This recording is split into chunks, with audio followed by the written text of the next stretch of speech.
Welcome to USA Global TV and Radio, where our mission is to provide education, entertainment, hope, and inspiration. USA Global TV and Radio connects you with experts and audiences all around the world every single day to help you succeed in business and to live a richer life. Visit us at usaglobaltv.com to learn about career and life-changing training and mentoring programs like the Listening Mentor. Subscribe to our newsletter to stay informed about our special programs and offers. Discover how you can become a guest on one of our shows or a host or producer of a USA Global TV and Radio show of your very own. That's USA Global TV and Radio, where the doctor is always in.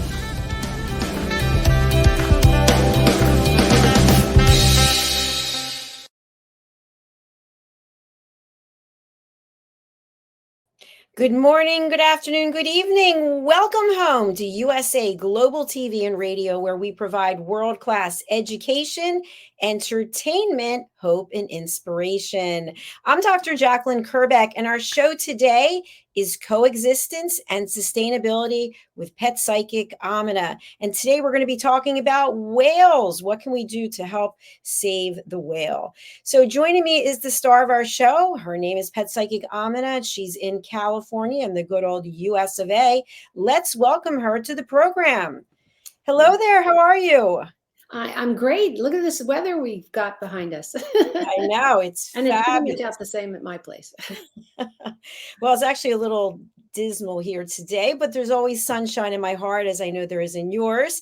And by the way, the burning question of the day is, what does a pet psychic have to do with coexistence and sustainability? So you are a public speaker, you are a trainer, you're an advocate for all creatures having a space and a place in this world. Tell us a little bit about why you're passionate about saving the planet.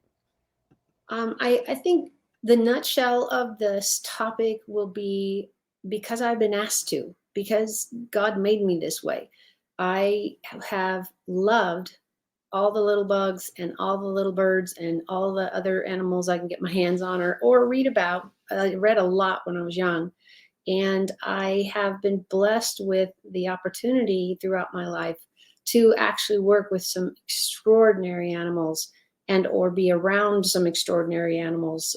A place I worked for years had medical research chimpanzees. Well, what do you do after you make these chimpanzees sick or missing something? They come to a sanctuary like the one I worked at.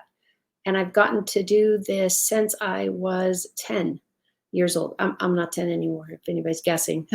So I am so pleased to be able to help everybody maybe look at something not just outside the box, maybe there isn't a box. And that's what we're going to make it fun and make it educational. Love to see your questions anytime. Thank you so much. I want you to know that I have grown and evolved, as I've mentioned many times since I've met you.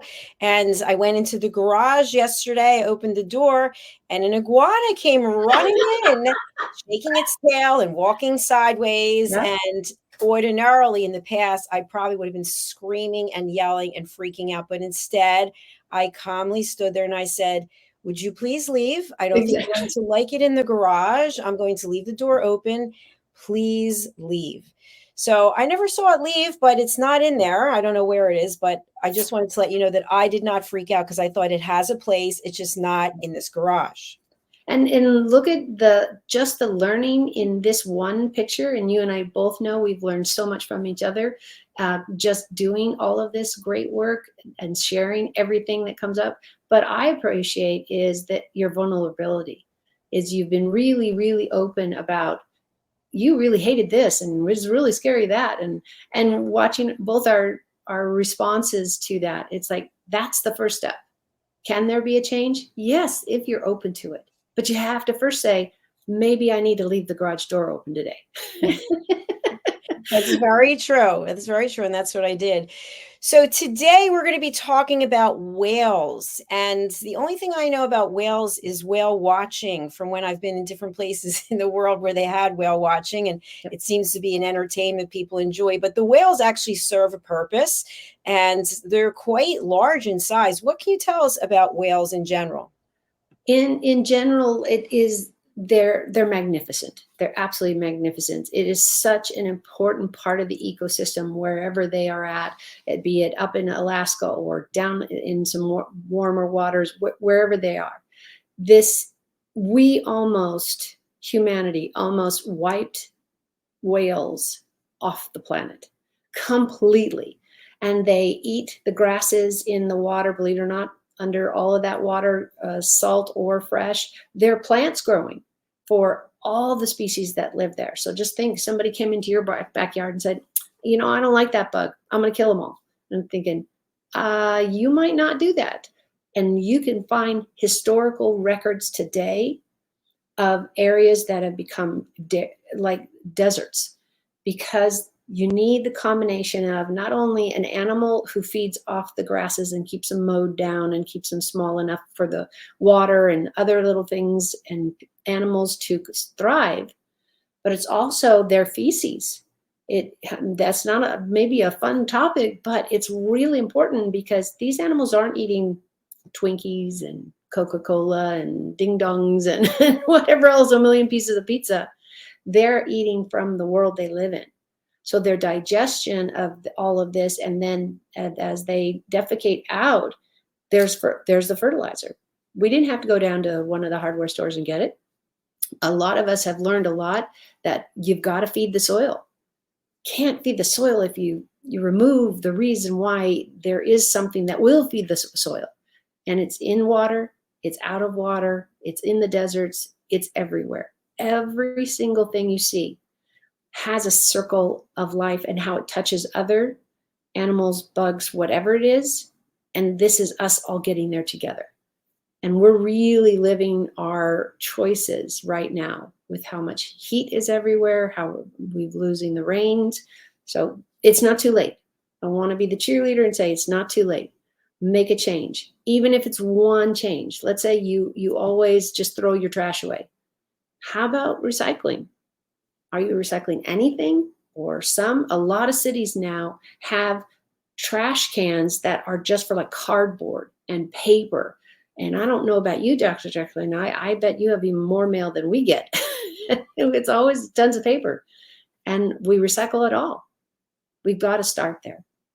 It's small and easy, and hopefully you'll get into a habit of it.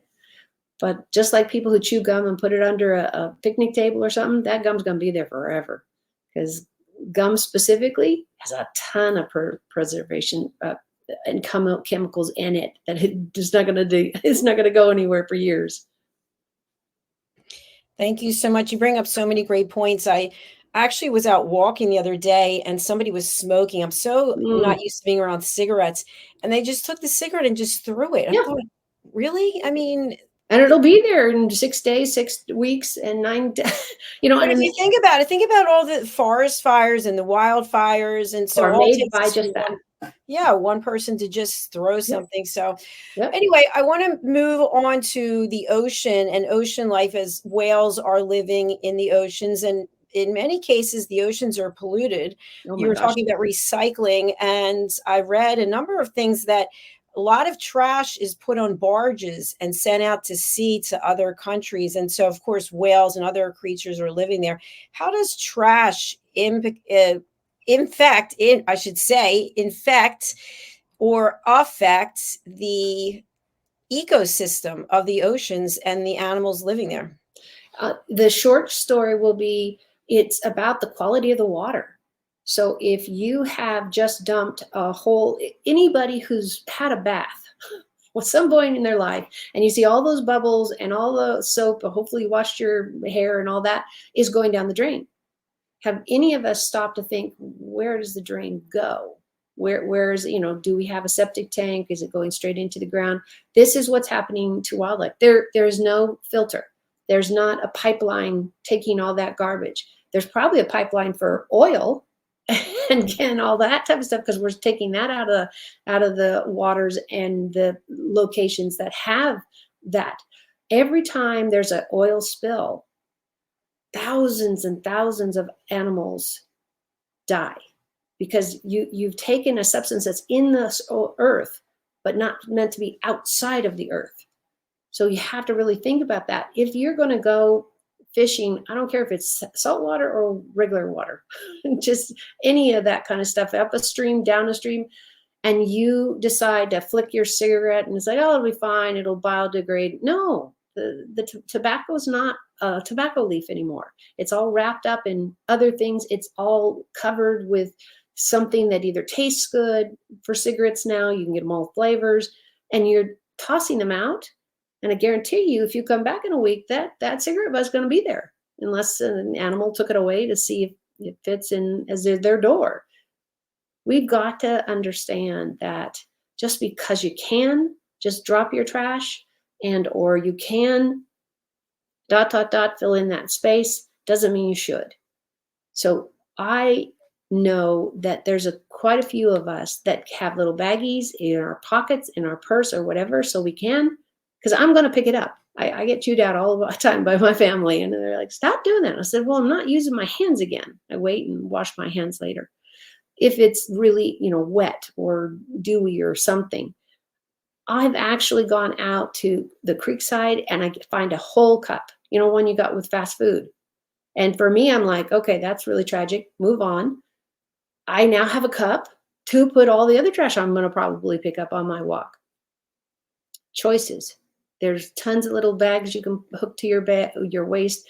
Just think, if every one of us who just go walking around the neighborhood or walking in the forest, whatever you're getting out and moving around, if we all had even just a Ziploc bag and we all picked up one piece of trash that you didn't cause, hopefully you're not throwing it on and then giving yourself credit.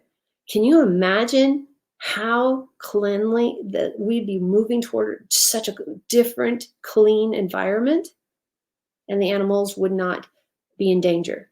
Let me give you a perfect example of just like what we're talking about. This one, you're walking around and you see things. Have you ever, Dr. Jacalyn, have you ever seen the Coke can plastics that, hold a 6-pack together or hold a 4-pack together? You know what I'm talking about? Sure, yes. The little rings. It kills, it is one of the top 5 that kill wildlife, because they get into it and they're looking at it and they don't have a concept that it doesn't break apart like the weeds and the sticks and where they live. And it's gruesome to watch, because usually what happens is they get really scared and they can't get it back off. They can't stretch it out. They can't, they don't have anybody to eat it. And they literally, I've seen this, and sorry to be this graphic, but their head literally swells all the way around while it's choking them. And then eventually, of course, they die. Horrible. It's like when somebody takes your breath away, when the oxygen is no longer there. From what I understand, science and luckily I haven't had to ask an animal about it. It is a gruesome death because it's slow. and they are not able to breathe anymore. And then they go. It's absolutely horrible. I've actually seen it myself where a bird got its neck stuck inside, which is just... And it's horrible. Just what you said. I want to really emphasize, it is gruesome. This is not, a scary vampire story thing. No, this is a real life. And you're watching them, because some of us, you're trying to catch them and you're circling all around and saying, wait, don't run. I'm trying to catch you. I've done it with a dog. I've done it with a bird. Cats. Oh gosh, they really go at you because they don't understand what's happening. But you can also go on the internet. This is a really fabulous thing. And what we do now, let's go do a positive. You can do a Google search on whatever you want. And you can do on the things I'm talking about now.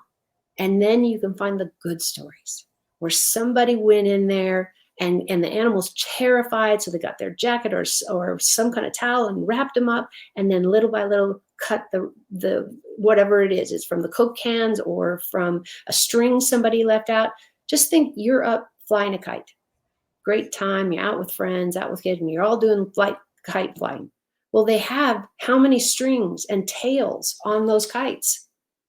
They do fall off at some point. At some point, your kite is going to need repair, but that doesn't mean we can catch it always.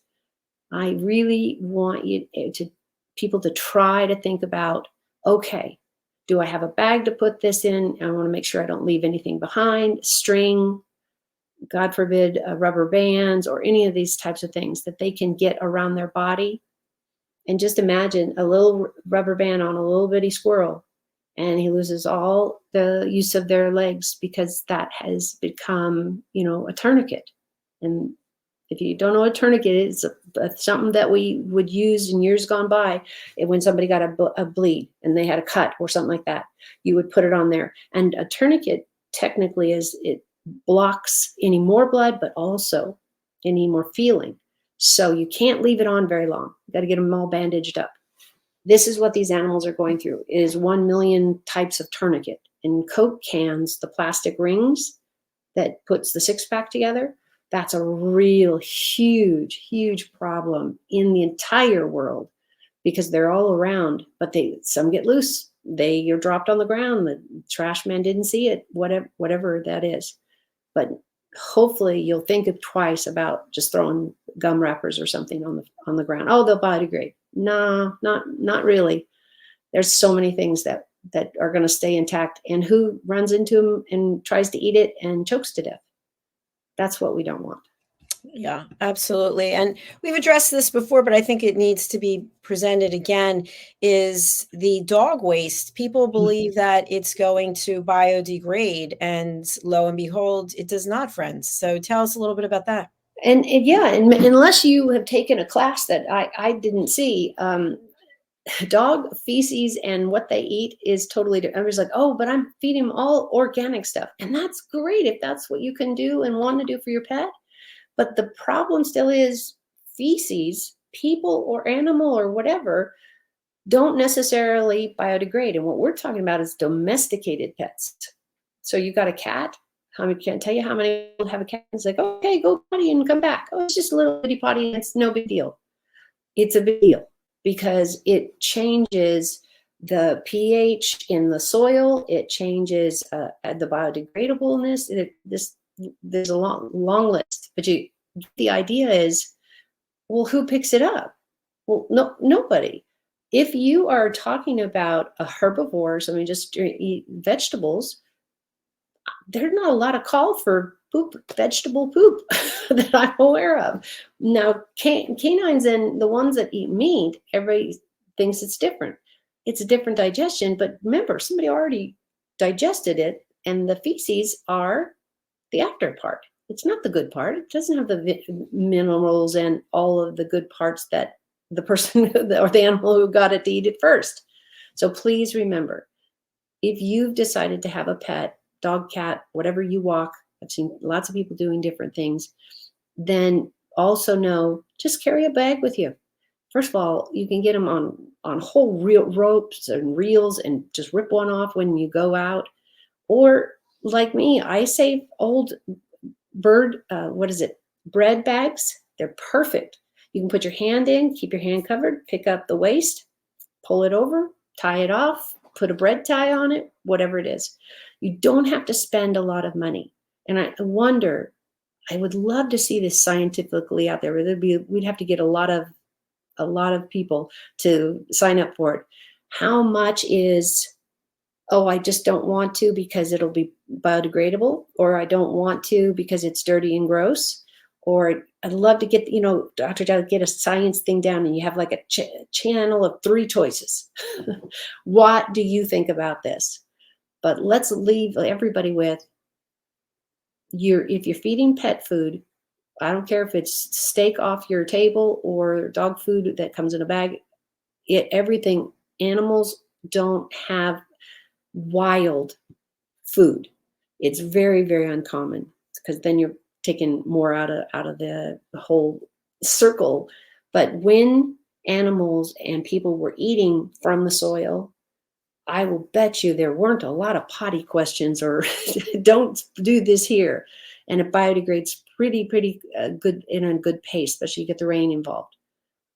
Dog food, cat food, and anything you buy at the store is processed. It's the same thing. There was a test, I know, when I was in college, that you take a Twinkie, everybody knows what those are, right? The little yellow cakes, and you put them out on a hot fence or whatever you want to do that's outdoors. Hopefully nobody gets to it, no animals or kids. And then we dated it, time and dated about its digression. So how long did it take in a normal summer, whatever, springtime heat? And you know what we found out, Dr. Jacalyn? Nothing They don't happened. biodegrade at all. No. They get kind of gross looking, and all the funny stuff inside is kind of oozing out, but it's still there. So that's a lot of animals. The birds will walk by and say, hey, I wonder what that is. Hey, I want to, the lizards are falling into maybe into all the sweet stuff. It's bad for the nature.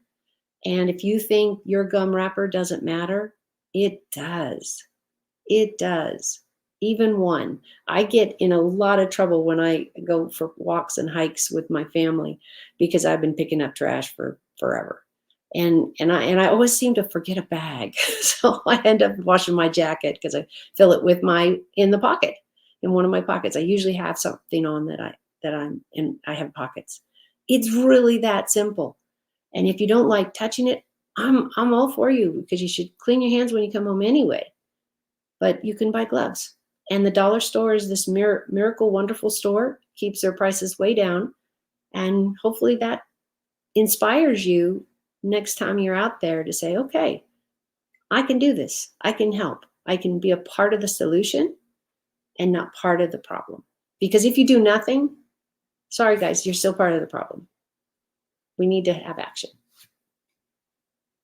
Amen to that, for sure. Yeah, for sure. Oh, something else I'd like us to address, because you referenced this. If you do see an animal struggling, we were talking about the plastic getting around a bird's neck or whatever. You mentioned that a person could put something over the animal's eyes. What's the appropriate way to help an injured animal? First and foremost, see if there's any way that you can, not to scare them too much, because they're already in a great deal of pain and just fear. And just so everybody knows, animals who are afraid are the same as people. We're our most dangerous. If you really think of that, we're all at our most dangerous. There's no logic. We're not seeing how it fits in a puzzle. We're not smiling and saying, oh, it'll just go away. No, fear is a really, really, really strong emotion, and it can get lethal for just about everybody. So don't beat yourself up if you're afraid of everything. If you're able to, you're wearing a jacket, or even some of the guys, they will offer their shirts or have a shirt, and you can throw that over the animal where they can breathe. They can't see, is what we're trying to keep them calm. Because if you can't see a carnivore, which is us, coming for you, then you're going to really, really, really put up a fight. And what the last thing you want is to have to go get a shot because you got bit by an unknown animal of health. And that's usually what happens there. Just take off you can take off a sock, you can take off a jacket, a hat, any of those things. And if you have to, if you need to, and it's in your area, call Fish and Wildlife. That's where it's going to go. Or they are at least going to have resources on who is doing the work and who's doing any of that kind of stuff. What I hope nobody hears is, oh no, we don't have anything to do with those, and just leaves you hanging. So keep calling if you need to. Call City Hall, your municipalities, and all the people. A lot of times, depending on the police department, they have resources that they know about. But you can start with calling your mayor's office, or you talk to a petting zoo, or anything you can get a second opinion that might have those pieces of information, and you can get those animals to the care they need so that they can get back in the wild without a rubber band around their neck or their toes or feet. Because if they get, what happens with this wrap, if you get a rubber band specifically, I'm talking about how tight they get, that part of your finger and everything will fall off. It does not grow back. So wildlife, that makes them the next prey for the higher ups. So if you're a bunny and you break your toe and it bleeds all over, all the carnivores can smell it. So you live without a toe? Sure. But can you go through the healing process alive? That's the game. If you're compromised, how do you possibly run away? It's a lot slower. So think about that. Don't feed wildlife. If at all possible, if you are in a drought and your area is really, really hurting, and that means animals are also suffering, talk to your local animal rescue or somebody who's in the business. Even if if you have a zoo or something like that, get their input and say, how do I help? Do I put a water dish out? Do I do this? Do I do that? Do I put it in a plant? There's so much we can do to help everybody, first of all, not get bitten, but also to be around wildlife safely without getting them killed because you just thought, oh, it'll be really cute and I'll give them all this Gatorade. No, Gatorade has too many chemicals in it for an animal. Then maybe for some people, great for an athlete. Always look into it. There's always another. I'm one voice, and there's hundreds of us doing this work, trying to share for free anything we can to get these animals through a great life. Because I'll tell you, when we lose them all, life won't be nearly as great as it is today. So well said. Thank you very much. And I just want to let our audience know we did start a little bit late today. We apologize for that. And so we're now at the end of our show, which has gone by so quickly. Pet Psychic Aminah, we look forward to seeing you next Friday. What's the best way for people to get in touch with you, and who's a good client for you? I'm going to leave that up to that person. But as you see, I have a very large breadth of experience and education.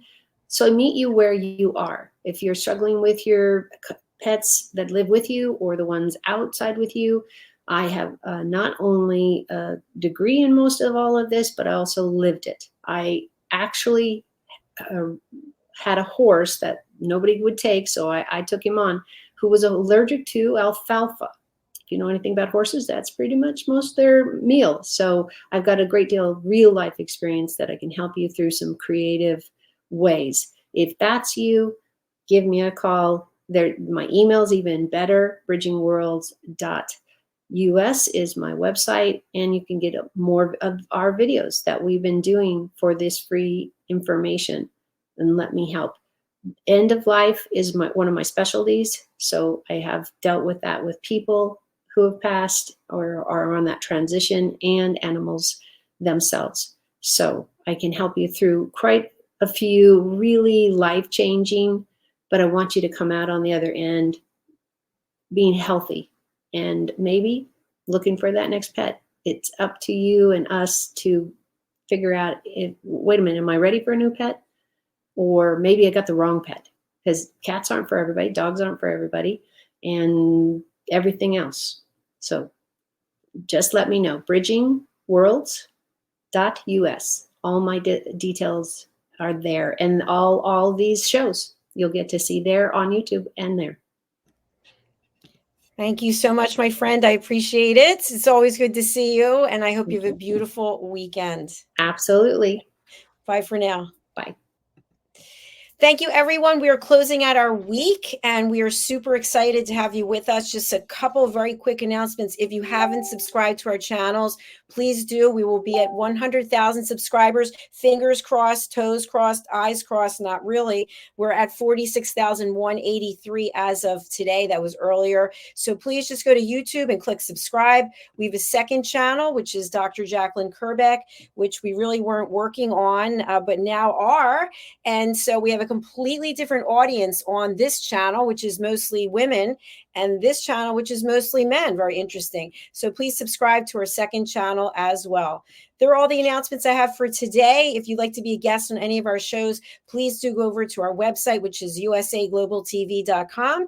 And also, I'll share one more thing with you. We have a brand new show starting with Maggie, the substitute teacher. Woo! And you can find more about Maggie over on Maggie's YouTube channel. And we'll be featuring Maggie. She'll be featuring us. It's food and femininity. How much fun is that? So please go and subscribe to her channel as well. Thank you again. Enjoy your weekend. And we look forward to seeing you tomorrow when we come back with more shows. Bye.